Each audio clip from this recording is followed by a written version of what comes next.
See, some of you think that you're hiding stress. You're good at it, you don't talk about it, and because no one sort of alerts you to it, you think solid. People adjusted around you because they're now used to you not handling yourself. And as a leader, it's the worst place you can be in, because not only you're not reliable, but people stop taking you serious because they had to carry your spill that you were blindsided by because you refused to face yourself. And I hope that by the end of this video, you're gonna know exactly how to stop that from being what you're currently witnessing. My name is Recalibrate, and I'm an author, speaker, consultant, and I help men, professionals, founders, executives recalibrate, rebuild, and reframe themselves so that they can show up authentically where it matters most, especially under pressure. And what I've found when it comes to this is that a lot of people tend to believe their old bullshit narrative, and a lot of gurus will tell you, such as, "No, do this, do that. If you're stressed, run with it. That's how it is." Or if you're stressed, talk to someone, get a therapist involved, and then take 6 months out if you have to, 7 times, because your mental health matters, and blah blah blah blah blah. So there's two options. You either accept that it's going to be an extreme, horrible journey that you have to embrace, or you completely neglect it and act like it doesn't exist. One is called mental strength, the other one is called mental vulnerability. Neither get you to the outcome you need, and this is why you're avoiding it, because it's long. They're both terrible options, and right now a lot of people tend to believe that the older option is the way you should do things, because that's how everybody else done it. The problem is, we would not have the character we're having today in society if that worked. It generally doesn't work, because if you look at the science behind it, you're literally misusing energy in motion. Energy can't be destroyed, it goes somewhere. And if you're not using it effectively, it's exactly what's going to burn you. It's as simple as that. And a lot of people take pride. We created a culture that takes pride in being burnt by the very thing that they're supposed to use effectively. It's almost like, because there's a bag of people doing the exact same thing, it's almost like, oh yeah, that's just how it is. And unfortunately, I grew up asking questions. And those questions led me to building a system that's actually way more effective than burning yourself unnecessarily. Use the energy. So how do you use stress, right? Because that's the question. What is stress in the first place? Stress is a byproduct of suffering. Suffering is an expectation minus reality. So I had this expectation. This is the reality, and this is the pressure that comes with suffering. Is the outcome of that pressure, right? And most importantly, the fact that you now genuinely believe that because of what you're currently experiencing, it's only going to get worse. So how do you de-stress yourself? Okay, well, you process it. You analyze it by doing these 3 things. So here's what I do with the clients I work with myself. Imagine yourself to be the actor, the director, and the audience. Okay, now because you carry those roles, or those 3 roles, we also need to understand is that because you're not one or the other, you're 3 of them. You need to observe 3 of them. The actor is the person that is stressed. Okay, so I am stressed. Again, you internalize it. You identify yourself with something that ideally doesn't work to your benefit. So that's strike number 1. Strike number 2 is that because you're the director, you can say cut, and say, this isn't part of the scene. We wrote a movie here, and in this movie you win. Okay, and now you're currently going through the phase where stress is tough, but you're getting out of it, right? So you now internalize the director. So imagine your life is a movie, and you are indeed the director of it, because you actually are. You now rewrite the scenes that don't work for you, and you write the scenes that do. And then the audience side is your self-acceptance or self-approval. Congratulate yourself.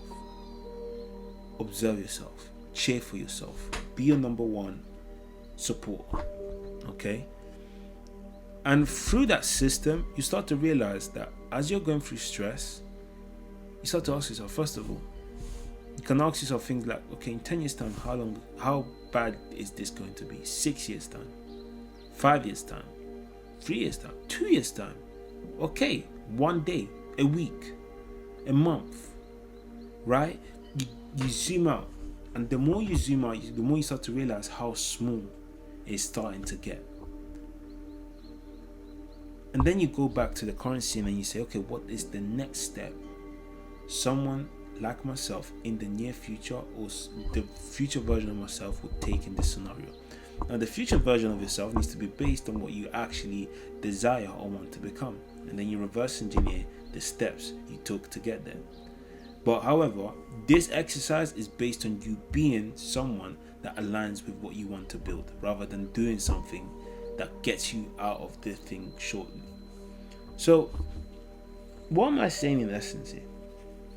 I'm saying that the only way you can stop hiding stress is by creating a system that allows you to deal with it effectively when it comes. Because there's this saying that says, the snake poisoning is not what bites, it's not what kills you, it's how long it takes you to get rid of the poison in your system.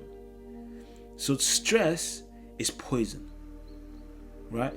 I've developed a hair product, and one of the biggest issues when it came to men and hair loss was stress. A lot of people lose their hair goes grey because of stress, right? It's factual, you can check it out, you don't have to believe me. So if stress is so poisonous, why are we so hell-bent in keeping it around us? Because we don't know how to process it out of us. Once you understand how to process it, we can start to realize that there's a lot of things that are not as stressful as they should be, and most importantly, there's a lot of things that once we zoom out don't even matter that much. But that can only happen once you install the actor, the director, and the audience system. Okay?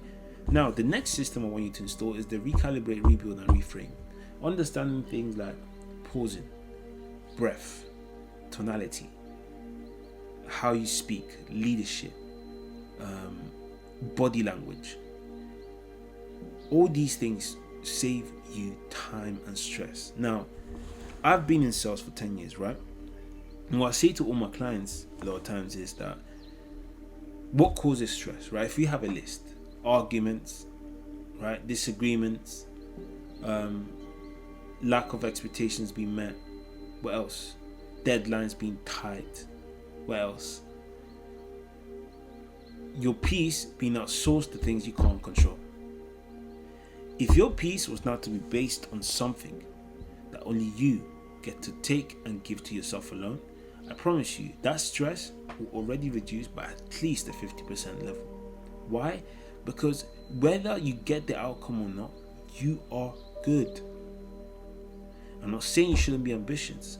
I'm saying that your identity should be stable at all times, so that the ambition can be delivered on a clear head, on an executive mind, on a mind that can think straight, think 3 or 5 or 6 steps ahead because it's clear.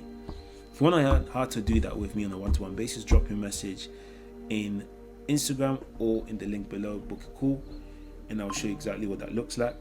Now, there's something I was going to say, which I really hope it comes to mind. That's it. Most arguments are just failed negotiations. You went in there with an objective.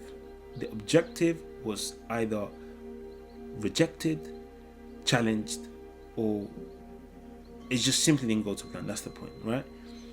And I need you to understand that a lot of these arguments become identity clashes, where one identity has to subdue in other for the transaction to coexist. And the problem with that is that when you enter the conversations, instead of you negotiating and learning how to get a common goal or something that aligns with the both of you, what you tend to do is you start to defend yourself because you feel attacked. So you get emotional. And I made a video where I explained how being emotionally reactive is probably one of the most expensive things you can do as a leader. So what am I saying in essence? The reason why people don't know how to deal with you hiding stress is because you don't know how to deal with it either. And I'm just giving you the key on how to process it so that it becomes less of a burden on yourself and everybody else too.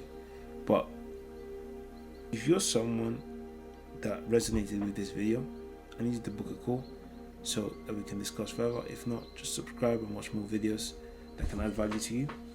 But yeah, I'm done with this one because I'm kind of tired. So yeah, probably